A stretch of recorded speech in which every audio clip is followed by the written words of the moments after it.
Hi, this is Alex Gonzalez from In Your Phase. This is a 40K episode and the very first episode of 2021. So sit back, enjoy, and watch us talk about the future of our hobby and game for 2021. And we talk about the past and reminisce a little bit. Enjoy.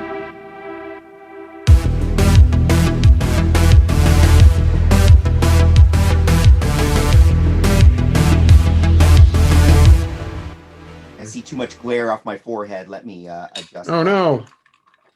This I is got a fresh shave. This is gonna be bald versus haired.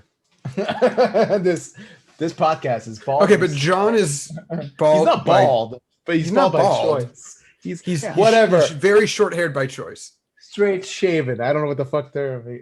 Bald was just a one-word term I could use. It was bald God. a day ago. Yeah, blouse versus shirts. Like that. There's a episode. Yeah. It's the whole thing. Hold on.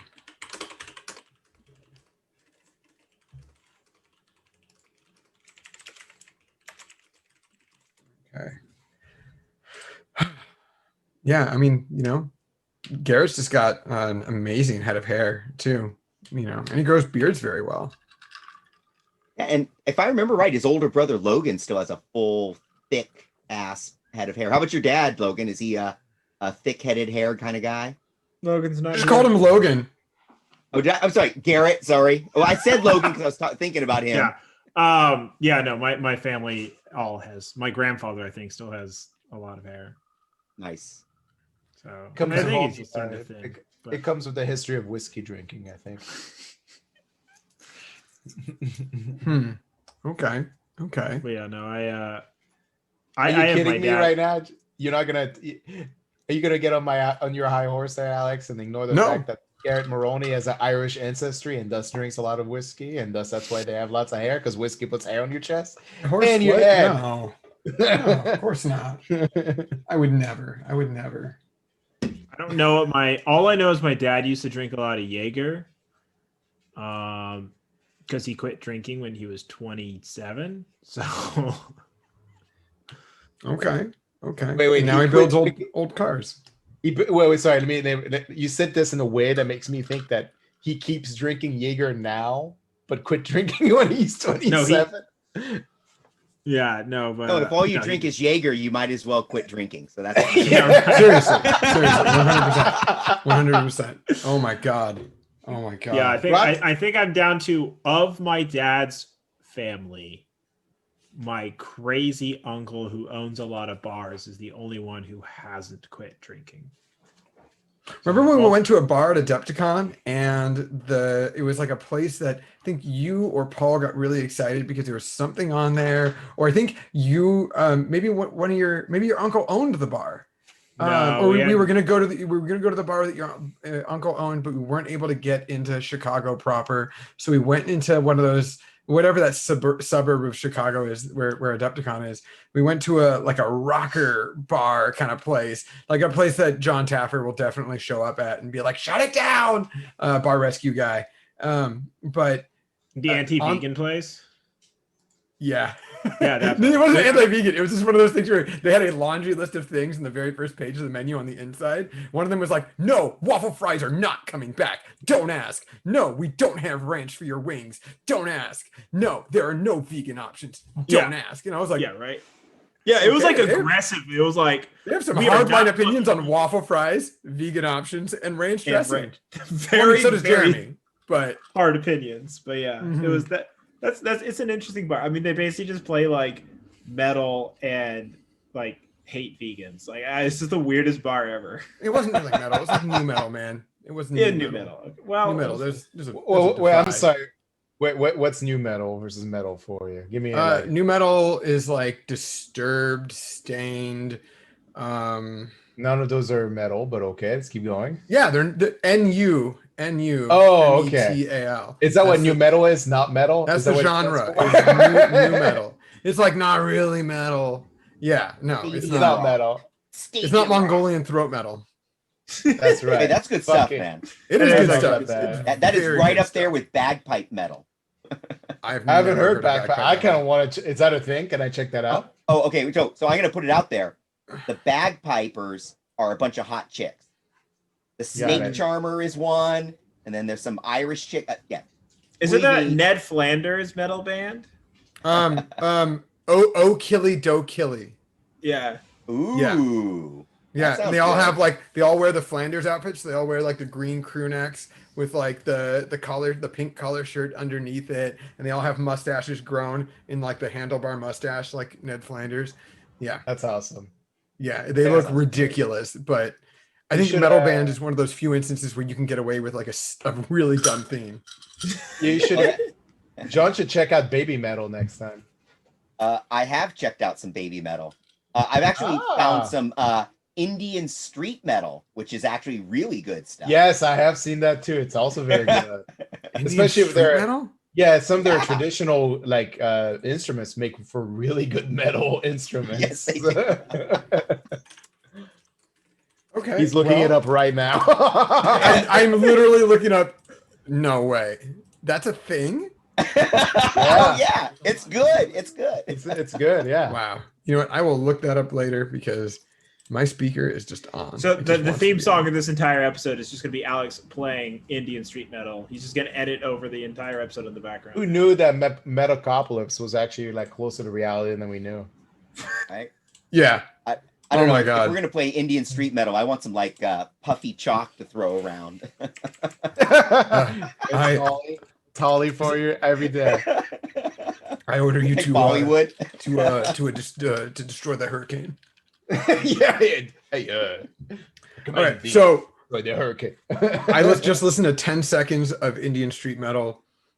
Pretty tight. Pretty tight. Nice. I'll have to check that out. Are there any recommendations for weird metal bands that you guys might have for myself or potentially the audience? There's this band that pops up on my Pandora. I forget what it's called, but it's all just like one of them is bitching about HOAs. One of them is like it's all about like super mundane shit, like going to the dentist. They have a song about fear of ducks. It's like the weirdest fucking songs ever that have like the lyrics are not like your standard metal shit. It's like normal mundane stuff, but like sung in a metal band, and it's like the weirdest shit ever. And I'm like, I love this shit. What's it called? I'll have to see if I can find it. Go on, and I'll just okay. So while he goes on, I did accidentally come across something the other day. For whatever reason, Donna played a snippet of some video that had Paint It Black by the Stones, but just like the beginning part of it. And so it kind of earwormed me. So I typed in to my search and to Paint It Black, and I came up with this black metal version featuring Raina by Hidden Citizens. And when she sings the 2 opening lines of that song, her voice is so dark, so deep. When she says the word black, I literally feel a piece of my soul curling up and dying. She says black so darkly. Like, I was amazed at how dark this entire version. No changing of the lyrics, same song, but just the key that they sing and play it in, amazing. Yeah, so that is Paint It Black by Hidden Citizens featuring Raina. And I think they're normally like a Northern European death metal band. Very nice. Very nice. And for all of our listeners out there, obviously this is in your phase. We're having a good time and having a conversation about metal in the new year to get things started. Real quick, before we jump into anything else here, I got to say, Garrett, you mentioned, you sent us in the chat the name of that band, the Psycho Stick. They're the ones who talk about mundane stuff? Yeah. I want to let you know, I'm looking through their Spotify right now. I really enjoy the name of some of the songs like Adulting and Do from the album Do. And there was album 4, Revenge of the Vengeance. And I like specifically album number 2, which is We Couldn't Think of a Title. Yeah, it's like they have this one song called Not Safe for Work, NSFW, and it's just fuck, fuck, fuck, fuck, fuck, fuck, fuck, fuck, fuck. Fuck, fuck, fuck, fuck, fuck, fuck, fuck, fuck, fuck, fuck, fuck. It's just like them saying fuck for the whole. That's it. That's the whole song. That's great. It's just random shit like this, and it's just like, they have what is like monster, like what is fucking awesome? Monster trucks is fucking awesome. Mowing the lawn is not fucking awesome. Mowing the lawn with monster trucks is fucking awesome. No, we gotta get Shit more like of these that. guys because I bet we could contract them to do an in your phase theme song. Oh, probably. And by what I just heard from 100%. Garrett singing their music, having never actually heard their music, I want them to do the in your phase theme song. We could bring Electric Six with them as well. Yeah. Yeah, I don't know. I haven't listened to this yet. It's gonna be on my docket. I'm not a huge fan of metal, but like, hey, you know what? I'm willing to give anything a try here. That's gonna be really funny. I think it's gonna be a fun experience. Do you have a Spotify, Garrett?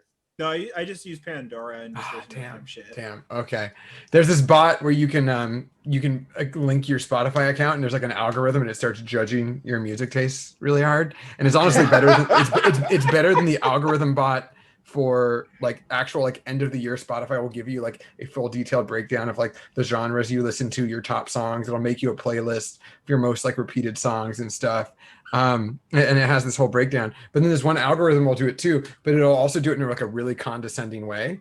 So like I like a lot of like skate punk, but also like, like Alkaline Trio, which can sometimes be a little bit more on the melodramatic side. And it was like, oh, you listen to a lot. Oh, you listen to Alkaline Trio. Oh, you listen to a lot of Alkaline Trio, and it's like typing it out while you're like linking your account. And it's just like, do you like this band? And you put yes or no, and it's like ironically or seriously? And you're like, yes. Oh, it's pretty funny. You should check it out. But actually, all of our listeners should check it out. But in my phase for today, this is what we're recording on the 5th of January. This is our very first show of 2021. A little weird to say that. We somehow made it all out alive. My phase, I don't have much. I started priming that box that we had, and I started doing a test run on some color shift paints for it because I wanted the symbol on the back end for the dice box is this symbol. Boop. So I wanted to find, I'm going to do a white background, but I started getting color shift paints, and you're not going to really, I only have like this corner painted. You're not going to tell from right there. I think I got to do multiple layers, but I have from Turbo Nerd or Turbo Dork. I bought the Let Them Eat Cake color. And so. How fitting. Is that like a purple? It is a purple to pink with like hints of orange depending on the angle. Can you see that? Wow, that sounds awesome. Wow, yeah. That sounds way cool. So I wanted something subtle. At first I was like, ooh, I'll do Corsair colors and I'll make it just like blue and white or something. And then I thought I accidentally thought of like an N7 color scheme with like stripes and like red and white stripes on like gray. And then I just thought, fuck it. I was a Guardian and I saw the turbo colors. And honestly, I was going to do the Miami Beach one or the Miami Nice version, and so they were out of stock. So we're gonna try this out once we get everything else built up in the office. I got a little power rack thing that it's incredibly frustrating to build, so we're not really gonna be that stoked to do that after the show tonight. Outside of that, I played a game with Jeremy. It was Sisters versus Necrons. He beat me pretty handily by, I think, maybe the third or the fourth turn. No, by the fourth turn. I was like, this game, there's no way I can catch up. And it was one of those things where it became a runaway after like turn 2 or 3. And then I played the opposite type of game against our good friend Paul McKelvey for our Corsair TTS League. It was Tau versus Necrons. I had kind of a weird turn 1. He had a worse turn 1, and then it just proceeded to be a few very interesting things happened throughout the game, and bingo, bingo, bongo. I think it was a 100 to 65 on me, which was my first 100, but there were a few really interesting things that came up that I want to talk about a little later, just because of the way that their army plays and the way that it played into my favor. So that's all that's in my phase. John, what about you? What's in your phase? Sure. Happy New Year, Alex. Good to see you, my friend. Jeremy, Garrett, both good to see all of you guys in 2021. I myself have been getting used to typing and writing 2021. 2020 was real nice. You go boop, boop, boop, boop, and you got the date in there when you're doing a date. Now you got to go boop, boop, and then, the one, it's not convenient, but we'll get used to it in a month or two. Hopefully I haven't put the wrong date on too many things yet. Other than that, stayed home for New Year's, didn't go out, decided to be chill, as I hope most of our listeners did. It is definitely a year to do that. Now, interestingly enough, my wife Donna and I, we actually only go out for New Year's every other year anyways. And this was our year to stay home. Last year, we went to a huge party up in San Francisco and had a whole lot of fun there. So we were going to stay home anyway, so it didn't matter too much. So this is all your fault. It's all my fault. Well, it was planned. It didn't matter. It didn't matter. My indifference didn't matter. I guess if I had planned to go out, then everything would have worked out differently for everyone. Other than that, amazingly enough, I actually did been on vacation for a little over a week, and I discovered a fun new video game called Oxygen Not Included, and I found that I played 79 hours of that game in 2 weeks, and I've had to remove it from my computer because it was occupying too much of my time and mind, and I need to not play that game. You gotta pump those numbers up. So that gets gone. So instead, got a hold of my good friend, Mr. Anthony D. Amore, and we've been talking online and stuff, and he's been itching to get a game in, and I, of course, have my gaming zone set up in my garage where we can maintain proper social distance, open up all the doors, have lots of ventilation, and all that good stuff. And Anthony said he was willing to come down. In particular, Anthony plays the Death Watch, and he has been showing me some of the Death Watch he's painted.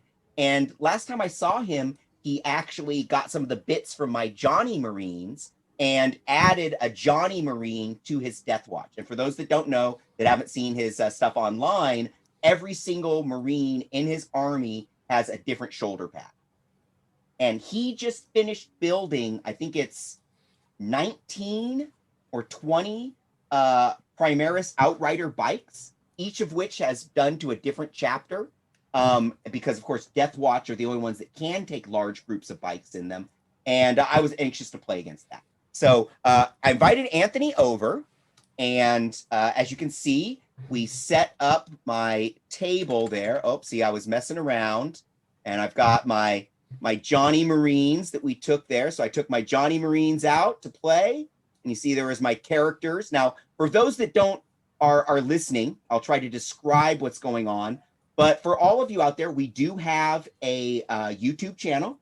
And of course, our podcast is released every week on YouTube. I invite you to at least check out the YouTube channel. We got some pictures going on. And for those of you that are Patreon subscribers, as soon as we finish recording the show, prior to its release, I'll be putting all of these pictures on our Discord server for our patrons to enjoy. So for everyone else, hopefully you're watching this on YouTube and you see my fine characters there. So you see I brought a chapter master, a captain, an apothecary, the guy that's Corsaro Khan there, that's actually my chapter ancient. And then over on the right-hand side, I had a Primaris lieutenant. Beyond that, my list was 30 intercessors. I brought 10 Hellblasters. Look at those bad boy Hellblasters. Those Hellblasters are actually the last of the Johnny Marines I have to finish. You see, I still have the bases to get the final trim on them, and then that whole army will be done. So that was pretty good. And then after that, we got into deployment. So I was there at my home base. And of course, we played the mission Ascension, which is a classic Dawn of War deployment with one objective in the center and two more on the sides of the middle, and then one in the center of each person's deployment zone. And for this one, the secondary or the mission-specific secondary is if you hold the center objective at the end of your turn, you get a bonus point. And if your warlord is there, you get another bonus point. Okay. And so Anthony took, let's see here, Oath of Moment, Engage, and Deploy. and I took Grind Them Down, Oaths a Moment, and Ascend. I was playing my Johnny Marines as Ultramarines, and I know I've been playing my Necrons lately, but it's been a few weeks since I got a game in. And what I figured that if I played my Space Marines, that Anthony, since he's playing a lot of Primaris as part of his Death Watch, will be able to help me remember rules and stuff like that. And it worked out perfectly. So always a good plan. Pick an army. If you own enough armies, pick an army your opponent can help you out with. Now I did use the normal fat mat, and as you see in the picture there, I put a green line in because I actually reduced the size of my fat mat by just putting Sharpie lines. I used a long straight edge and drew a box. But rather than cutting it all off of one side, like you see a lot of the overlays doing, I measured from the center and still reduced the mat by cutting down all 4 sides. I didn't cut them, but just drawing the lines. And what that allows it to do is the markings that were already on the mat that actually show us where we can deploy, because I have the city fat mat. And so it has like 1-foot blocks that make it real easy to see where deployment zones are and stuff. Well, because of that, all those markings are still valid because I reduced it from the center of my mat rather than cutting one side or the other. So a little more work, but I've been left with a very usable mat. And I didn't actually cut the mat. I just made lines. So if the sizes ever go bigger, my mat is still good. And what we're finding is that you can just set your stuff that's in reserves on that little area outside of the battlefield, but it still looks good. And there you see in the pictures, of course, some of the bikes that Anthony brought, those beautiful, excuse me, I'm going the wrong way there, those beautiful Death Watch bike squads. Look at that. Oh, I'm so jealous. 5 Outrider bikes in one squad. I tell you what, when that many Primaris bikes opens up on you, it is amazing. And when they assaulted me, oh my gosh, I couldn't believe how many attacks they had. Now, luckily for me, Anthony assaulted a huge old block of those, and you'll see a picture in a second here of that into some Primaris, and he rolled so crappily, and that was the theme of the day, is Anthony rolled like crap all day long. He had these cool GW Death Watch dice that he was using. I think there was his first time trying them out. There you see Anthony's Primaris Dreadnought. That was the first casualty of the game. I got first turn, and my Hellblasters just opened up into him. He was vaporized in a second. And then the next target was those guys you see right there, some aggressors. Now, I brought a big squad of 6 aggressors myself. I put flamers on them, and I was thinking that I would be able to take advantage of those big power fists in combat and the flamers for some sort of anti-assault capability. Well, guess what? He has a stratagem that prevents Overwatch. So there was my Overwatch with flamers went right out the bed. We'll get to that in a second. So here you see bottom of turn 1. Now, in all these ones, you'll see it's always the bottom of the turn because I didn't take pictures while I was playing. So we see what Anthony was. We see he moved his bikes out after, of course, I killed that Dreadnought, started to move towards the center field. There you see he started to peck at my Hellblasters. They became number 1 One of them target even fell for him. over. Well, so those are the guys that died. So what I do is I just tip over the models that get killed so that we can calculate bravery properly at the end of the turn, do all that kind of stuff. Plus, for photography, now we know how many units are being missed. There you see, of course, I was shooting at his stuff on the other side of the board. And there we go. We started to get all my guys moving out of my deployment zone. I literally only left 1 model back in my deployment zone to hold my objective. And then I wanted to push everything and try and hold that center ground. I also brought my Outrider bikes with the lights on there. They were flashing, looking good. I had some Eliminators up in the tower. And you guys will see this in a couple of the pictures. Those of you that are Patreon supporters and see these in Discord, what you'll see is I actually have 2 skyscrapers on my table. These sit about 3.5 feet tall and are a little more than a foot square. The one we're looking at in the picture is the ruined skyscraper, which you'll see the back of in some other shots. And the other skyscraper, which is not actually crashed, so there it is in that picture, the entire center of that comes out, and it's a 20-story interior that's actually playable. So you could actually do an entire game of Warhammer on 1-foot squares in a vertical building as if you were fighting a battle, and the number of square feet would match the number of square feet of an actual board. The Zone Mortalis game right there. Zone Mortalis in it, yeah. That was buildings were made by the late great Michael Derry, as a matter of fact. So there you see, I brought my aggressors out, and they killed the hell out of his Primaris Outriders. But you see that lone character in the back right there?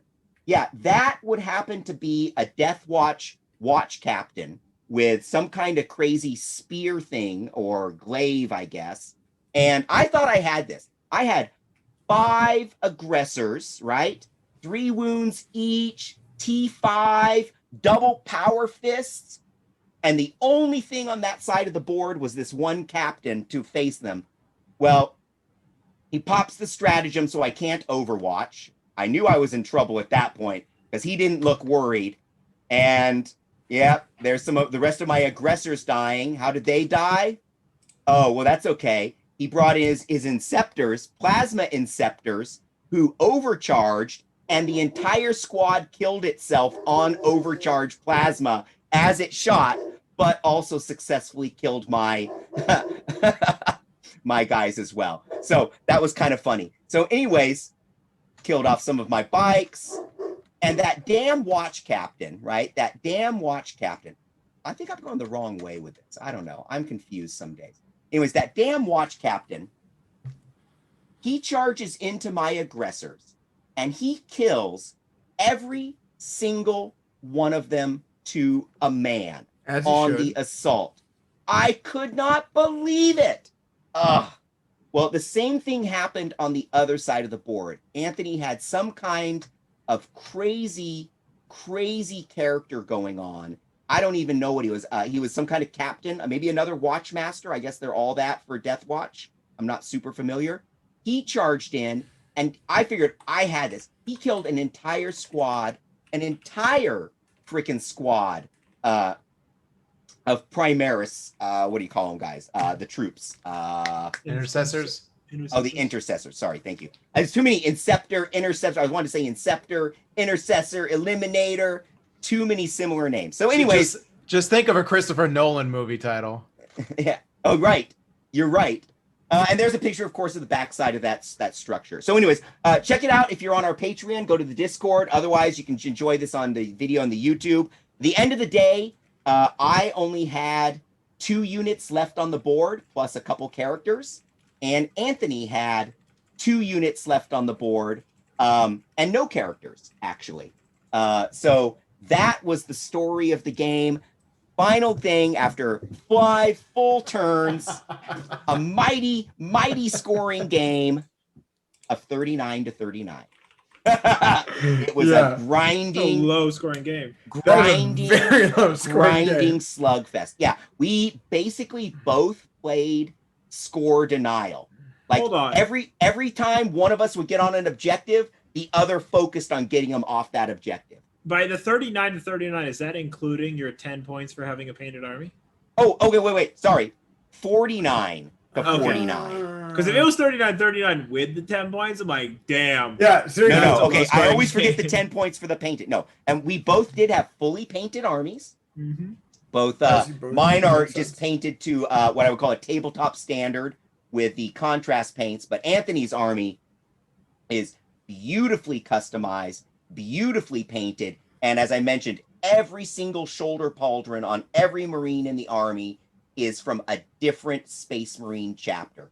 Pretty amazing, including custom chapters by his friends, like mine. And it's cool. The one he has that's an Ultramarine, it actually is half Ultramarine and half Alpha Legion, and has like an energy effect as if like a camouflage cloak is going in to cover up the Alpha Legion part. it's really nicely done. I'm so triggered by that. You know, there's still Alpha Legion. Well, there was Alpha Legions in the Black Shields, which are like the original. We're there. Death Watch. Yep. We're there. Yeah, were they? Were they? Yeah, they were. That was the whole point of the Black Shields. Yes, that's why there are Black Shields. How do you know? I mean, if you want to get into that kind of stuff, we can talk about all the traitor Legion Marines that are loyal on Terra during the Siege of Terra. Hey, if we want to go into that, we can talk about your main faction for like an hour and a half. and about how like that whole thing. But oh, you're talking about the glorious Ultramarines? Because certainly there's no disparaging the Dark Angels, my actual true very stand-up favorite people. legion. But I see that the Ultramarines, there's a lot to be questionable about how they do things. So, but that's a topic for another time. So that's what was in my phase this week. I guess the last thing I should mention is my wonderful youngest son got me this beautiful bottle of St. George's Spirit single malt whiskey. Haven't had that for a while. And now that we're out of the foo-foo holidays, I am back to drinking proper whiskey and alcohol. So the rest of the what did he need to apologize for? Oh, my son is into old BMWs. Yeah. And he has a BMW convertible, and like a cat or something jumped on it and scratched it. And then you driving to work, the wind caught it and ripped it, like right as we were getting into the season. Yeah. And so I bought him a new top and paid to have it installed. So there's no apology as very much as nice of you. Yo, Dad, what do you want? So I got the whiskey and the globe from the kid. You know? It was thankful kid. Got it. Yes. So Garrett, what is in your phase this week, my friend? Nothing nearly as exciting as yours. He says coddling his blanket. Yeah, let me just snuggle up a little more here. So nothing super exciting. Just some more house projects. Painted another room, and what else? We've cleaned out our closet and went through probably a year and a half worth of like all of our documents to file. Super exciting stuff, you know, all of our medical documents and financial stuff to file away and figure out what to shred. Yeah, that was basically it. And then just work. So not a super exciting week for me. You're selling me on it. Yeah. Jeremy, what about you? I didn't get any games in or anything. So what about me? Well, other than the fact that Alex misses, and obviously is away from the mic right now, misses entire opportunity to give me a bunch of shit because our lovely co-host Garrett pointed out to me a couple of days ago, or was it 2 days ago or yesterday, that basically I've been running an illegal sisters list, and it was illegal. I had 4 retributor units instead of 3. Well, you missed your opportunity to rag on me earlier. You come on. All right. We'll do it later. We'll do it post edits. And then yeah, right here's where he edits in and actually does a 5-minute monologue rant, and then it comes back to the show. You do the you got to do that. You got to do the whole like what's his name? The one director who like stops and is like, so this is what's gonna happen. Oh God, what's the guy who directed Solo? Why can't I think of his name? Is it Wes Anderson? No, it's Woody Allen, right? Oh yeah. I forgot. Woody Allen is like, he basically just like stops and like goes, hey guys. So like Alex is just gonna be like, pause the video. It's like, okay, now I'm gonna go on my rant. Okay, unpause. Yeah. I could. So anyway, the moral of the story is I brought an illegal list, which will be correctly rectified. The rule of 3 was not something I even thought about was still relevant in the game. Too much AOS. Well, I mean, and then the fact that, like, to be honest, like, I'm basing it's not a fault of like the app, but like Battlescribe totally does not like warn you when you have like more than like a couple, like it 100% warns you when you have more than 3. There's a little logo on the top right corner. Yeah, a little eye mark. I'll send you my list of Battlescribe. It says invalid. One or more, and it says maximum 3. No, only if you add game type and matched play. If you don't set it to use matched play, it won't look for rule of 3. Okay, that's good to know. I actually didn't know. So it does, but you just have to be didn't know that either. It just has to be smart about using the function out. So I retract my previous statement. But it's upon me to make sure that's legal. So if you illegally format the list in Battlescribe, it doesn't tell you about illegalities in your list. Yes. Cool. Right. So yes, the rule of 3 is still fully aware. Like we actually I had to spend some time to look it up because it's not like clearly obvious where the hell that is. No, it is not. No, it's not. So it is in the GT handbook. So it is not associated to the core rules. It is a GT handbook situation. So maybe it will change down the road. Who the fuck knows? But the point I was trying to make is it was in the legal list. I did enjoy my game against Alex. I'm feeling more and more comfortable as time goes on. My sister's army. Even though I think Alex is still like the bane of my existence because double OPSEC is a little brutal for sisters. But then again, Alex also played that game a little too aggressively. It feels like you were either playing some other people across the table than you usually play on or maybe your games on TTS have been teaching you bad habits, but you played a little too aggressively and it punished you in the second half of the game effectively. The moral of the story is Sister Repentance pack a punch, quite literally. They hit like a fucking brick house. I mean, unfortunately, had extra units of them.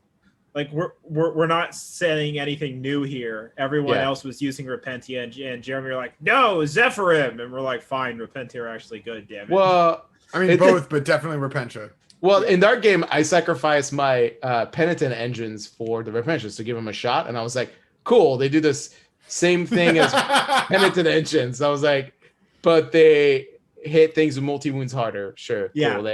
It's about it. Like I was like, they do the same. They fit the same function. But the only other thing I was excited about. I bought a sister. What's it called? The Triumph of Saint Catherine model. I am looking forward to not painting that model because it's going to be a display piece, and I do not want to fucking paint that model. And I'm incredibly looking forward to the Hedonite release for AOS. The models look amazing. They do. I don't even care what the rules are. They just look amazing. That fucking That fucking guy. He's got a really he's got a very like hard to pronounce name. The Dionysus bot guy. The one on the Palanquin. The hedonism bot. The hedonism bot. Yeah. The gluttonous man, Baron Harkonnen. I don't know what you want to call it or whatever. Yeah, it's like gluttonous something, right? He's a glutton. Yeah, I don't know. He's like a lord of I had to consider whether I thought gluttony was a Slaneshi trait, and I guess it is, even though I always think of gluttony as a Nurgle trait. Yeah. But Slanesh is the prince of excess. Right. That's why I think it's actually more appropriate. But for some reason I think of gluttony with Nurgle. I don't know. Yeah, because everybody's bloated. So you're like, but bloated doesn't mean you enjoyed it. But they're bloated because of gas. They're not bloated because they've eaten too much. They're yeah. You know what? His name is, by the way, let's find out. It is. I saw it. I was like, Lord Glutnos Orscolian, Lord of Gluttony. I believe that his first name is literally his title. He was born for that role. I thought having this thing pulled by some bondage slaves was a little bold on GW's part. What? They're the same War Shrine slaves. The Chaos War Shrine is almost identical. No, are they? They do look a little bit more. I will give them credit. For years, for like up until New Warhammer, I call it, like when Games Workshop kind of turned tail and changed their culture. Everyone was like, "Oh, they're just gonna like retcon Slanesh, or they're gonna get rid of Slanesh. They're gonna make everything PG-13," and they like never did that. They fully doubled down. That's not true. There was a period of time where like they're like Slanesh models, less boobs and covered, and then they're like, hey, still the same less amount of boobs, but like not covered. So enjoy. By the way, it's fine. But then they started switching with the weird, like they started switching with the like the more of the like androgyny with it, you know. To be honest, I think he's based on the character kind of. He's like a reference to that Monty Python skit about the guy, the overly fat guy with the gluttonous guy that gets like offered a little piece of mint at the end, and he just like explodes after eating it. Maybe that's that guy. That's the guy. He had to get surgery to close that up, after blowing up. But the point, that model outside of the entire range looks fucking phenomenal. One of the cool things is I really love the way they're doing the crab claws for the new Slanesh models, because I'll be honest, I never understood why the Slanesh models have crab claws. Like, what's crabby about Slaanesh other than STDs, but that's not really something Games Workshop is like, yeah, that's what we're thinking about when we're thinking Slaanesh, crabs. And I mean the sexually transmitted disease, not the actual like things in the fucking sand. What? I thought you were talking about regular crustaceans. Yeah, so I never understood why Slaanesh has crab like claws. Like it doesn't make any sense. None of the other gods have claws or kind of weird deformities outside of boils. Tzeentch is bird-like. Tzeentch has beaks. Nurgle has a billion and pimples. wings. And Yeah, talons. and Nurgle, you start getting little Tentacles. triple blisters. Yeah, come blisters. up and But talk to you and wiggle. why? But all of those are associative of like the the patron god in a sense. Tzeentch is very, I guess, bird-like and deceitful. I don't really understand that. Nurgle is has disease and boils and blisters. That makes sense. Khorne is basically martial prowess to a murderous degree, and everybody has basically 8-pack abs and could have been starring in 300. Yeah, that makes sense. The crab thing for Slaanesh for me has never made any sense. Like I've never. I hear you, and even going back to the fiction, I'm thinking about reading like old world fiction, and you'll have characters that start to fall to one god or another, and they're having their mutations, or as they're starting to go up, and yeah, it's always been this kind of claw scythe kind of thing. I don't know. Yeah, when you look at the Keeper of Secrets, I get more of a mantis kind of a thing, and so I always think of like the mantis, eating her husband, and as an excess, right? Yeah, I could see that. Like, but the crab mantis arms are harder to sculpt. Maybe. But on the new models, like the crab claws, I actually really dig them now because they started doing the same thing they did for the Lumineth kits, where they started doing engravings inside the shells. They started giving them like soul stone, well, not soul, but like jewelry, and it feels like it fits the more like Slaaneshi excess like thing to me. But step aside the fact, why is that a fucking crab claw? It still doesn't make any sense. There was a great like thing about the one of the other favorite thing is they started sneaking Slaaneshi symbols everywhere, and like random things, and that's awesome. Like I really like the entire new model line. I think they knocked it out of the ballpark with these, and I really hope a lot of like 40k players come with really cool conversions, because like Slaanesh demons, as we've talked on the stat show multiple times, have a very good like winning records for competitive games, and it'd be really cool to see how people use these models for 40k as well for conversions. So I'm looking forward to that. Anyway, I went on way too long. Alex, come on.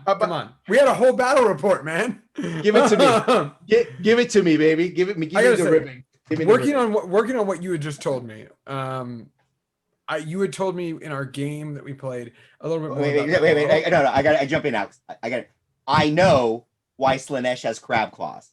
Why is that? Really? Where I just Googled that exact question, and in Dungeons and Dragons, a Type 3 demon, the Glabrazu, the demon of excess, has crab claws. Okay, but why? There's no why. That's why it's in 40k. I didn't say why it was in Dungeons and Dragons. You asked me why it was in 40k. Crabbo, you get the stabbo.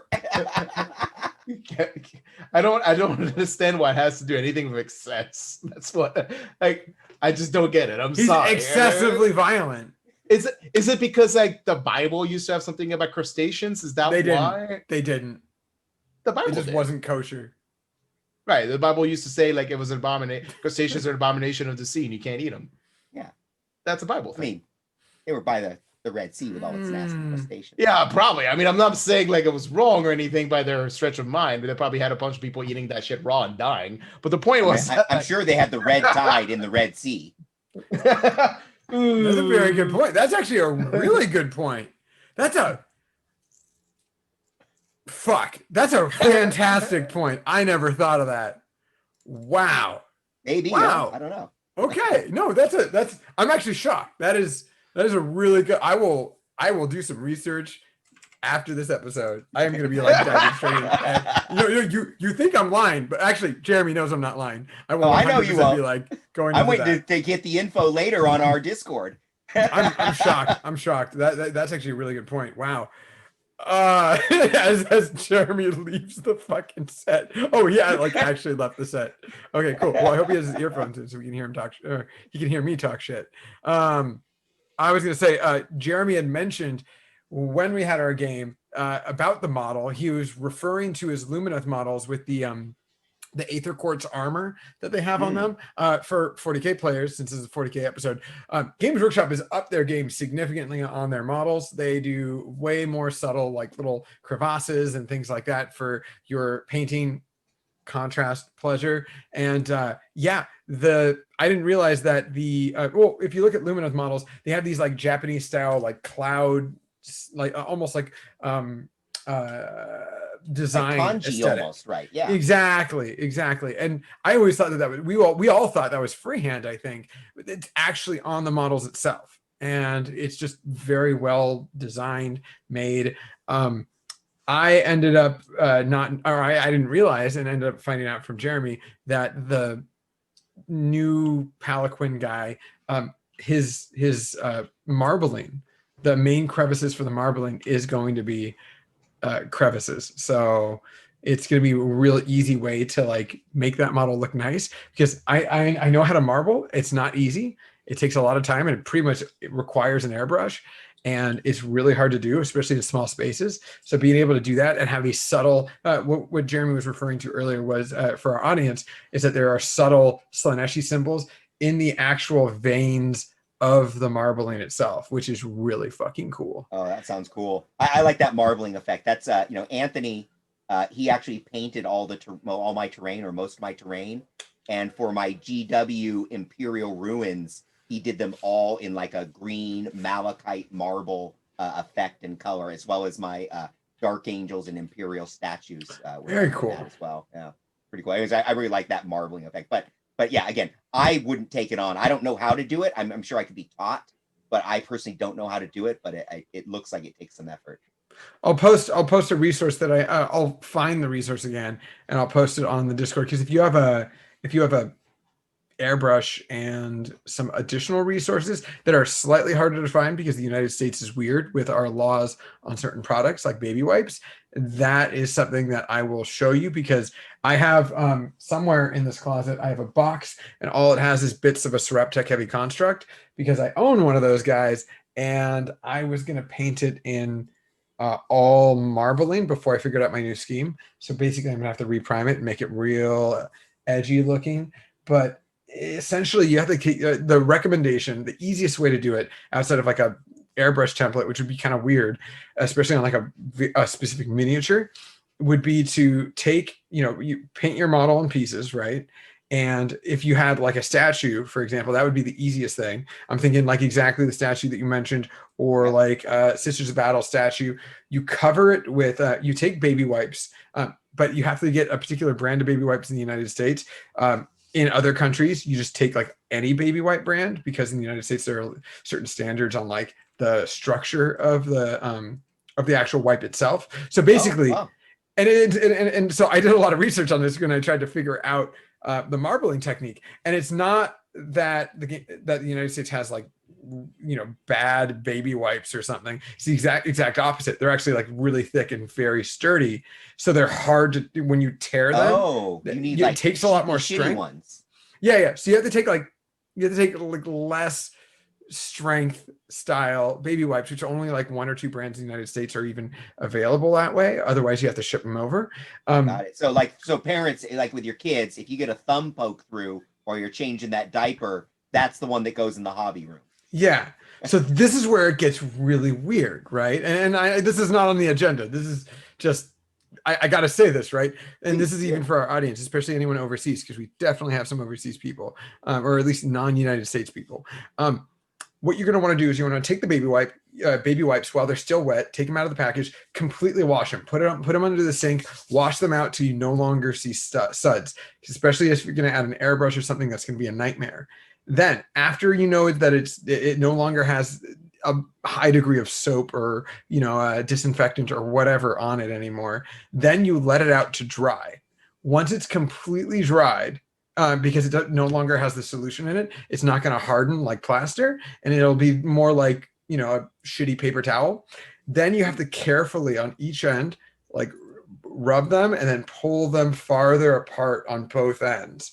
And as you begin to pull them farther apart, it's no longer going to be a baby wipe. It's going to be like a weird, stringy amount of random assortment of fibers that are stretching farther and farther apart. Once you've got them to the degree where you like it, you first you prime the model, or you prime the model and then coat the model. Ideally, you want to coat it black, and then you stretch the filament, now the former baby wipe, all across the model to where you want it, and then you hit it with like a gray, and then you hit it with a white, and then you wait for it to dry. You remove it, and there's your marbling technique. Oh, then you hit it with a gloss. Then you hit it with a gloss to make it really look like marble. Nice. You know what I mean? Okay. I follow what you said there. That doesn't sound bad. So the main thing is finding those right baby wipes. Yeah. So I'll take a look at my Amazon history. I think I bought it on Amazon or something like that. Nice. But yeah, that's the way to do it. I'm really excited to see any sort of marbling technique that anyone wants to do. I think that's one of the coolest techniques an individual can do for paint. That being said, normally around this time after the phase, we have a bit of a rant session, right? We have a grind our gears, and grind my gears. This week it's going to be me, right? And this time it's not about me, it's about other people. Specifically, it's actually two things, and I feel like one of them is too consistent, so I'm going to brush it under the bus because it's the 40K app. The 40K app sucks. We've all had rant sessions about that. We had something right before the start of this episode with individuals, with John specifically, trying to find information. It made no sense. The app needs to be, I don't know, and something needs to be done. I don't know. Yeah, I'm not the one. I didn't even want to talk about that during the show. I was really just showing that for your guys to enjoy outside of the show. But no, I can't go off on that. Let's find something less passionate to rant about today. Well, it goes parallel with that because we wanted to find out a little bit more about the rule of three with drones. And I got to tell you guys, drones, Tau are in a really rough spot. I feel bad. I feel bad for a lot of certain armies. My grind my gears is actually a little bit more generic, right? Playing against Tau over the weekend was eye-opening. I don't think that they're in like the worst spot ever. I think that they're not in a great spot. I know that the stats show we, both Garrett and Jeremy, you guys were able to pull the data. You were able to find out that Tau really have a really low win rate. I know that that's for the most part, not going to be a great thing, but of course that doesn't take into account individual players. That's just across the board. I don't know who has the lowest one. You guys could definitely answer that one for me, but I think that Xeno does that hold true, guys? Is Tau generally a losing army? Is it played by losers, or is it a losing army? Let's not say that. Let's not say that. Numbers won't tell us the difference between that. So. Oh, okay.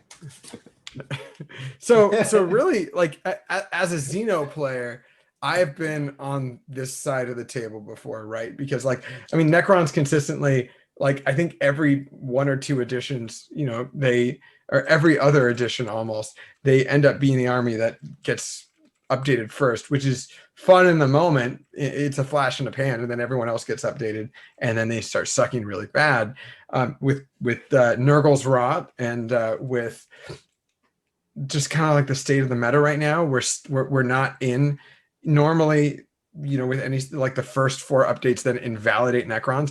I personally think that they wrote this book well enough where I don't think I'm going to be invalidated for a while, but we're definitely not like an OP crazy strong meta army. It's like it depends on a lot of different factors, and I think that this edition is a lot more balanced in that way of making sure that like your army composition is really important, and the table and how you play and your secondaries, especially in the stats show, has proved that secondaries are such an important factor. And like most of my losses have been because of the fact that I fucked up on secondaries consistently. Like Jeremy can definitely like add details to like certain plays that I made, but almost always it's like, oh, I shouldn't have run this secondary. Oh shit. Oh, I'm paying for it. Oh, I'm paying for it again. Oh, I'm paying for it again. That sounds like me playing. It's the same thing. I think there's a whole meta game to mastering your secondaries. I think the top players are going to actually start designing lists with certain secondaries in mind. Absolutely. Absolutely. And you know, barring a few different instances, which I was going to make my background, but I decided against right now. Turn 1, Paul's relic ion cannon rolled, and you guys saw it in the team Discord. He rolled 6 shots with the 3+D3 damage weapon. Turn 1, he was re-rolling ones because he was because of something. I forgot what it was. It wasn't a market light. It was something different, I think. But he rolled 1, 2, and 5 threes. You know, totally eliminating the idea of him being able to actually hit turn 1, which really sucked for him. But Tau, Gene Stealer cults, Tyranids, things like that, I feel really bad about. And that's really the only thing that grinds my gears right now is the fact that Xeno armies, usually there's like one that like plays a role, or like there's always Eldar. There's always Eldar, which I consider to just be Eldari, just Eldar, Craftful Eldar, Dark Eldar. They all kind of in this, they're all in the same little melting pot. And, Yunari, gotta give them the participation trophy. And they're all in the same kind of category, and they're all relatively moderate. When I say Xeno, I'm not really talking about Eldari. I'm talking about Necron, Tau, Gene Stealer Cult, Tyranids, Orcs.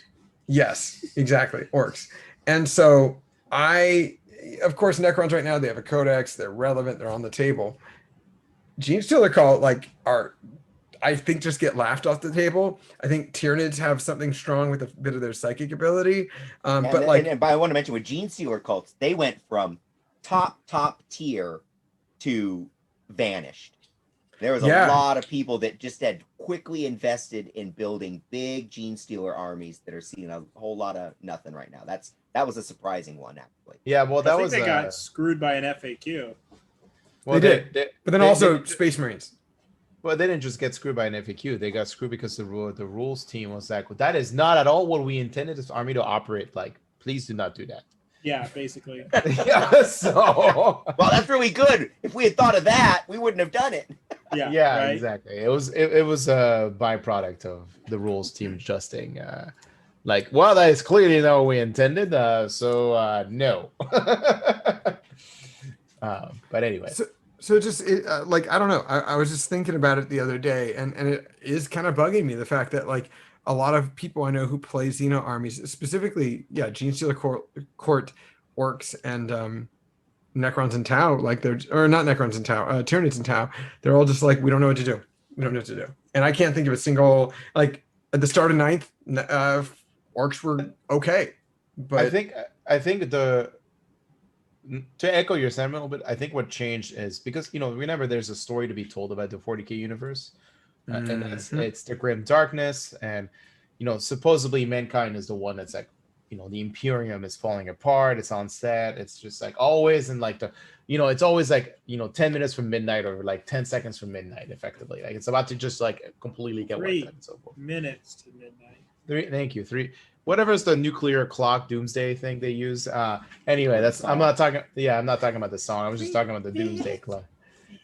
But the point I was trying to make is that like around, I'll be honest, like when I remember like the early editions of 40K, Xenos were, and even to an extent Chaos was pretty good. It wasn't until they introduced the Allies Matrix mechanic that things just kind of compounded on getting worse and worse over time, because they kept blowing and ballooning the amount of rules available to the Imperium codexes and of the Allies mechanic, and and soup and so forth. And as the editions progress, it was easier and easier to start min-maxing and fixing inherent flaws in each Imperium armies by just taking something from here, taking something from there.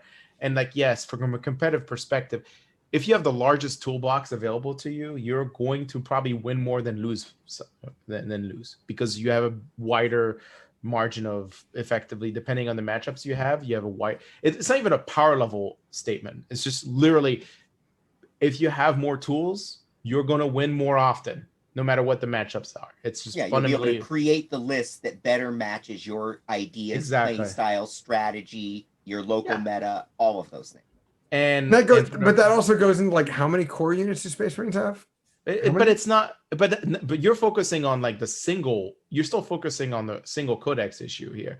I'm talking about like what that started that trend or feelings for Xeno players really started with, I think it was 6th edition when they introduced the ally matrix mechanic, where basically all of a sudden, like, I'm not playing against Space Marines. I'm playing with Space Marines and with an asterisk on the top, right? Like there's going to be playing other against elements. the Imperium is what it became. It was each Xenos faction playing against the entire Imperium. Yeah. And for Xenos, like for a long time, like it wasn't until like, Taldar became a thing where like Xenos couldn't even like really ally with themselves. They were like, hey, you're playing Necrons? You're Necrons. That's it. That old dance, so it was just kind of problematic because outside of the rules bloat, right, of armies, like that is an incredibly huge leg up advantage in games, especially tournament games. Having a wider toolbox access means that you show up to an event more ready against whatever matchup you're going to face. Versus when you play, let's say, a Xeno army, which you condense to a specific toolbox, it becomes more rigid in terms of like what your odds are in favoring you. And the reason why Eldari were so popular for so long as a Xeno army wasn't because they're significantly stronger than Necrons by a power level structure. It was that Eldari had a wider toolbox as a Xeno race. It was one of the highest toolbox available for a Xeno army. Like, so it was like it still is. Yeah, it still is today. But the point I'm trying to make is that like your Games Workshop has basically kind of forgone the entire narrative of the game, and basically are trying to write, and to their credit, trying to write a rule set that makes, is fun to play and still balance. I mean, I said try. It doesn't always succeed. And the problem is at this point, like, let's bring back Blood Angels and Necron allies. Let's just do it. Let's just fucking do it. No, but I mean, it comes like every time I see a Xeno army book drop, not every time in the NS editions, they do such a fundamentally like important, like they try to expand greatly the toolbox kit of every Xeno army with each release. I think per new kits outside of Space Marine, Xeno army tends to, on their new codex release, gets the most new kits. And I don't mean that as like a gutting. I think the Necron, the Necron release this year was probably one of the, like, they had like a 40 to 30% new model kits increase. Yeah, like, it was huge. Yep. Last time we saw a Xenos increase like that was 2 codexes ago for Tau. Yeah. And they had that huge Tau release with all the narrative books. What about Necron's 5th edition when they revamped the whole army? Yes, when they totally redid the army. But the point I'm trying to make is that I think Games Workshop is cognizant of this problem. Just the problem is they still need to design models. They probably already have rules, but they need models to go along with it, or at least some inkling of what this army needs to be more competitive in the balanced format. But you need to have models come out of it. And I don't know, Jeremy. I think you really said it. Your first sentence, dude, was actually the entirety of it. Yeah. This 40K. Thank you. Story I'm of a waste the, of no, really. No, the rest of what you said is important. It's all important. But you hit the nail on the head, my friend. 40K is the story of the Imperium. Yeah. The Xenos, every Xenos is a foil. Xenos only exist to trick some fool players into giving cool Imperium players somebody to play against. Yeah. And I personally thought that for a long time, so I started picking up Xenos armies. Now, nowadays, I rock, Tau, Craft Worlds, and Necrons, right? So long time Necron player. Long time Necron player. Huge Necron player. Veteran. But I just noticed something else. So I brought these books out because I was just, as you were talking, I wanted to emphasize that look how thick the Space Marine book is compared to my 3 Xenos books. And even when we see that the Tau and Necrons had substantial increases to their lines, we don't see that much thicker of a book. But I actually noticed some other odd thing. Look at this. Can you see that? You see that my, let's see. There it is. I swear to God, by the way, John, if you're about to tell me there's not a code to put the Tau book in the app, I'm going to slap you. No. The new codexes are bigger than the old ones. Oh yeah. The new book is half a centimeter taller and a full centimeter wider. I never noticed. The books are bigger. So they're not only is the new Space Marine book thicker than every other book, it's actually physically bigger in surface area. It's that much more shit in there. Well, they're Primaris size now. They've been Primaris. The Codex has been Primaris size. Go home. They crossed the Rubicon.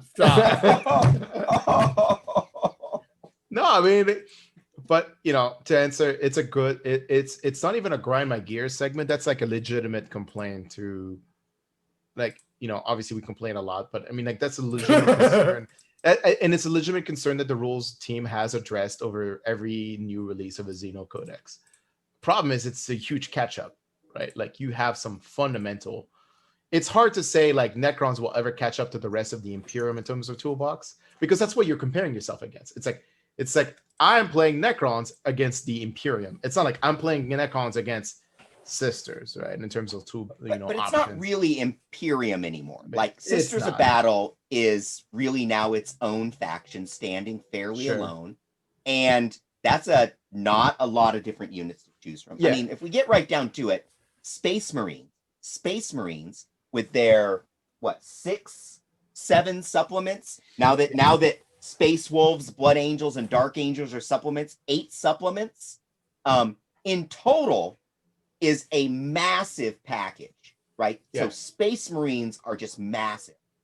Imperial Guard, when you include Scions, is big, and they have a massive amount of Forge World support. So that's what makes them seem so huge. Yep. But then after that, everybody is kind of the same. So he was, except for Jeremy had mentioned that Xeno never really had ally options. And I gotta say, especially with Necrons, we did have an ally option. You don't remember when I had Necrons with Lich Guard paired with cannons, with barrage cannons, right? With thunder guns. Yeah, I do remember that. Yeah, it was a little. That was against. But they were not Battle Brothers, so they were not Battle Brothers. They were fine as long as we didn't have to take leadership tests within 12 inches of each other. You couldn't be near each other, or you'd like hurt each other. It was weird. We could be near each other. It just required leadership tests all the time. It was all the good combos. I myself ran the fire-based cadre, so I had my broadsides running alongside my Space Marines. Speaking of which, I have this image here. This is one of the oldest images I can find of my competitive play. This is from the Golden Throne 2 in Pleasanton, California Fairgrounds, the county fairgrounds. I think this is maybe one of the first times I may have met John, but not actually known that I met John. The first time I like consciously met John and was like, this is John, I know who he is now, was technically the BAO in San Jose. Wait, hold up. Are you playing right before that? Right before that. What? You guys met over a Blood Bowl tournament? We did not play a Blood Bowl tournament. But no. Like I had obviously played around John, and I'd recognized John's face, but like I was never really formally introduced and got to know and hung out with. Yeah. He was someone there playing the same game I was playing, essentially. I would describe you the same way, and as a lot of people, right? And that's a neat thing about tournaments is there's people that you know, and people that you see that you are gonna know. It's like that. If you play enough tournaments, you will eventually play that person, and then you'll always know that person. Which a lot of our friends, especially in the wargaming community, that's how you fucking meet people, right? You just do that. But speaking of Xenos and allies, this was an army that I played, which our listeners won't be able to really see, but our YouTube or our because my joke fell flat on its face because I realized like if they can't see the screen, they don't get it. Yes, but this is Taudar. Taudar was cancer, full cancer. This was I called for those that are newer to the game. That would be Tau and Eldar. Yes, hence the name. This was 6th edition army. I played it in 7th edition up until Necron had a Codex and was like, ooh, Lich Guard. But this was two Riptides, and it was 2 units of 2 broadsides, commander, 2 units of 10. 2 units of 10 fire warriors, 1 unit of No, 3 units of 10 Fire Warriors or 5 Fire I Warriors. see some Forge World in there. Minimum Alex. number.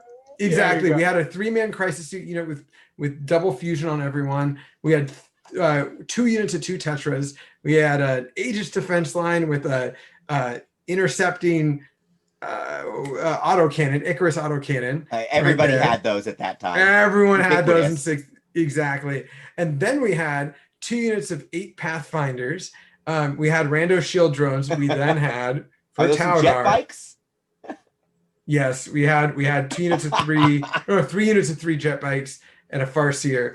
I had a better list at LVO, the very first LVO, where I had a bunch of Kroot instead. I had like a max unit of Kroot all outflanking with an Ethereal to like plop down. And I think you can make the Ethereal could make the pulse weapons have an additional shot. So basically there was no 9 inches away rule. So it was like you would outflank and then all of a sudden 30 Kroot would suddenly have 90 shots. And then I think you could have a way to make it more. I don't remember. I just remember throwing a bucket of dice at people. It was with crazy. Kroot. So what I can say is that when Alex was getting out of Tau is when I was getting into Tau. Absolutely. Selling off his Tau army, and I bought some stuff from him. And in You fact, did? Which one did you buy? I bought all of your metal Krootoks and Kroot Oh, Hounds. you And, did. yeah. Yeah, still have all those. Wow, totally forgot about that. Yeah. So, long story short, they used to be allies. Oh, I don't know. I know what think to do. we can all say safely that we are glad the days of Allied Matrix number 1 and Allied Matrix number 2 are gone. Yeah, I agree. They should be gone. I just feel bad, right? Well, Like don't worry, they're gone. they're full ass gone. Yeah, they're But full like, ass what are gone. orcs going to do right now? Like, at least with Tyranids, you have some flexibility with, like, I don't know, Zoanthropes can be really strong right now. I would assume Zoanthropes would be really strong. Orcs are not in a terrible spot. You can take basically Burna bombers and boys. Yeah. I mean, it's Boys. it's not. I'm gonna say, like, in this edition, I don't feel like Xeno like. If I was gonna complain about an army having a down, like a faction having a down, I'd be Chaos. I would not be complaining Imperial about Guard, Xeno. man. Like, or even it's not talking about specific army. I'm talking about like factions. Like Chaos has a way worse of a time than Xeno right now to find its Yeah, identity. they do. Especially if you want to be a demon player in 40K, it is a low time. And it's Except for Slanesh. Slanesh is great. Slash is pretty good, yeah. Yeah, But Slanesh is anyway, good. it's a season. It's a Hedonite season. It's a gluttony It time. is the season of Slanesh. It is the great season of Slanesh. I'm glad that it's the season. I mean, remember in 8th edition, Slanesh, just like all other demons, were just kind of like laughable, you know? Well, yeah, but Chaos has been like, Chaos has always felt like you complaining, like, but Chaos players have felt the same thing, which is like, why are we like we're like the shitty like Batman villain, right? Like they're not even the Joker. They're like, what's like a shitty Batman? They're villain? not even the Riddler. They're not even part of his fucking rogues gallery. They're like Like the Croc guy. No. Oh, what's his name? no, he's part of the Sandman, rogues gallery. maybe. No, lower than that. Like lower Hype than Man. that. Just like there's just so in the 40K universe versus the Free Heresy universe, the Chaos factions have been kind of like just effectively only a vehicle to advance the storyline of how amazing the Imperium is, or how defiant the Imperium is. No, that actually even further emphasizes your point from earlier. Really, the story of 40K is the story of the Imperium versus Chaos. Yeah. And It should there's some be, Xenos yeah. out there to have occasional side stories. Yeah. The one faction I will say historically that has from a Xeno faction that's been kind of like Games Workshop has been kind of pushing for is Tau. Because every time you read like the Tau like Imperium fluff, it's always kind of like, well, Tau are like, on the up and up, they're rising up and they're actually like pretty good. And like, I remember when they it was a big thing when the Tau Shadow Sun killed the chapter master of the Raven Guard. Like that was like in terms of fluff advancement, that was a big one. But it was kind of like, it felt like Tau was the only Xeno faction that seemed to have their shit together. It's like what it came down to. I mean, orcs have the shit together their own way. Okay. Yeah, yes, they're definitely. They got the shit together their own way. They have a different Webster dictionary of shit together. No, but it. Games Workshop as incredibly as very much wanted the Tau book to be kind of like the Xeno faction that seems to be the the real up and coming, but they're not the antithesis to the Imperium. There's so many stories about like the Imperium and the Tau Empire having treaties and like they're respecting each other's like somewhat borders and like they're like fighting this Cold War. But then Chaos and the Imperium is just like an active hot war, and the Chaos faction tends to always like, we lost, but it's all part of our master plan. And it's like, okay, yeah, you still lost. Tau is like New Zealand, Yeah. It's like the New Zealand going up against the British Empire. It's like, are you talking about the war over the Falklands? Because I think that's what you're describing. You're talking about size ratio, okay. Yeah. I just there were some historical treats for lots of people with what I said, but mostly I was talking about size ratio. Like the idea of what that battle looks like. Like if they're fighting off the shore of New Zealand, like, yeah, we really gave them good. We kicked their ass. We drove off that fleet, not realizing that 3/4 of the world is actually owned by the British Empire. Yeah. Like, you drove them off your shore. It's great. Maybe I could have made a Zulu reference. And then the Orcs is like the Emu War in Australia. Like you don't know how you lost that one. I just forgot about that. For our listeners who may not know, there was like military personnel and military grade weapons used against emus in Australia, and it just didn't work. And I fucking love that. And I forgot that. That's wonderful. They literally they were like, we need to get rid of these giant flightless pests, and they were just like, oh shit, we can't.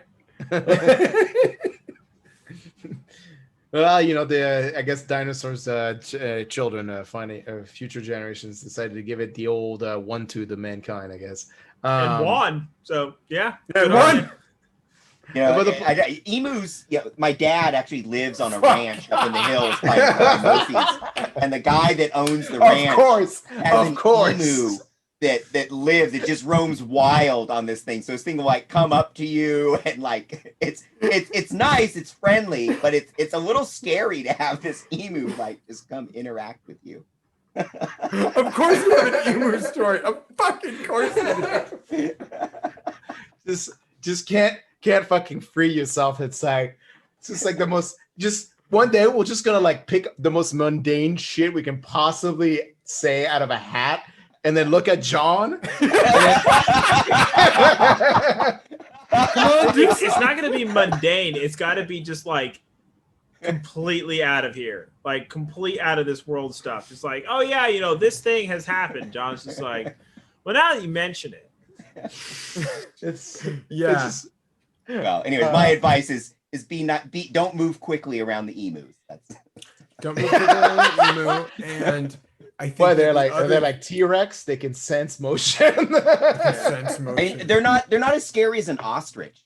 I mean, I was a child in my mom's Datsun B10 going through Lion Country Safari in like the early 70s, and our car got swarmed by a pack of ostriches. And these ostriches were like pecking at the windows of our Datsun. And so I remember me and my brother sitting in the back seat of the car. We got Super 8 video of these ostriches pecking at the window. So the emu was, like I said, it was chill. The ostriches were frightening animals assaulting our car.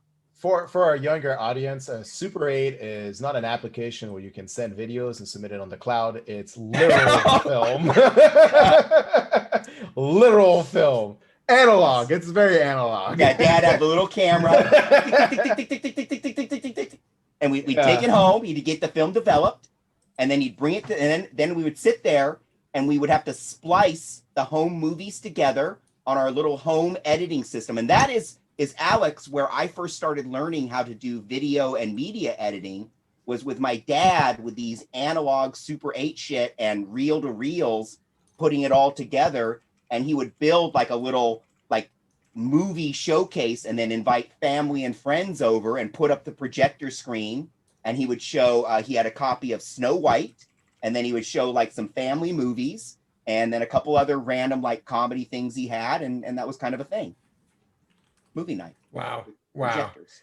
You know, I gotta say, as you mentioned that, my curiosity got the best of me, and I did look up a group of ostriches, or a flock of ostriches. Yeah. It's called a pride of ostriches. Ooh, like lions. Yeah, yeah, And they are terrifying like lions. like an exhalation of larks and a stand of flamingos. Who makes up this shit? No idea. Must be Probably Can you just say a flock of flamingos? Because they A don't stand fly. of flamingos and A murder of flamingos. a murder of crows. Yeah, I don't know. All right, guys. Well, for this week, what does everyone have on their plate? I know by the time that this episode released, we should have a hobby episode. Is that right, John? There is a modest probability of a mild hobby episode happening this week. Modest probability, mild episode. I'm all The reason for I it. say that, guys, is I've been a little spotty with my hobby episodes over the last few weeks of the holidays and cranked up work schedules. I know those are excuses, but part of my commitment is to recommit to doing hobby episodes in the new year. And like I said before, I've moved it. I don't even know where it is. I want to build my witch. So there's a high probability that you're looking at me already building the witch this week. Hell yeah. And then we're going to try to do some streams. I think Jeremy and I might do an oblong stream to make up for last week. Thursday, possibly, maybe later in the week. I may also we may do a variety of different streams. I myself might do a Total War stream. I just started a Malekith campaign, and it is more fun than I thought, despite being the Totally Not America, Colonial Revenge of Games Workshop, British Empire, all that stuff. Real fun. What about the stat show? Is there anything coming up with that? No, not waiting this for week. more stats. Yeah, to- that's Right. Like holiday season, like there's no tournaments, so we're just waiting for more tournaments. So. What? No, we're gonna schedule one either next week or the week after. We really just we actually need. Hey, you know what, guys? We'd love to talk to you about nothing at all except numbers. Hey, this number 1, my favorite number. You know why? Because 1 is greater than 0, and I don't like being a loser. So the point I was trying to make is we would need more stats before we talk about something, because we want to talk about things that matter, not irrelevancy, like some certain venues and media outlets. Damn. I don't know what that is, but I'm gonna find out. I'll tell you what. That Damn. sounded dark. That did sound dark. That sounded like a real dark. Oh boy. That kind of content is only for our Patreons. Yeah, after hours for sure. After hours. They missed my absolutely. holiday season OnlyFans work, so Well, you're still wearing the blanket, and we all were impressed with what you did with that. Yeah. That blanket was. You cleaned it, right? no. What are you? Oh, that's disgusting. What are That's you his mother? Jesus. Does it matter? Well, if you guys want to be disgusting too, do like us and on Facebook. Smash that subscribe button on YouTube. We're anywhere where you get your podcasts. This is, of course, going to be Alex, John, Jeremy, and Garrett signing off for the evening. You guys have a good night.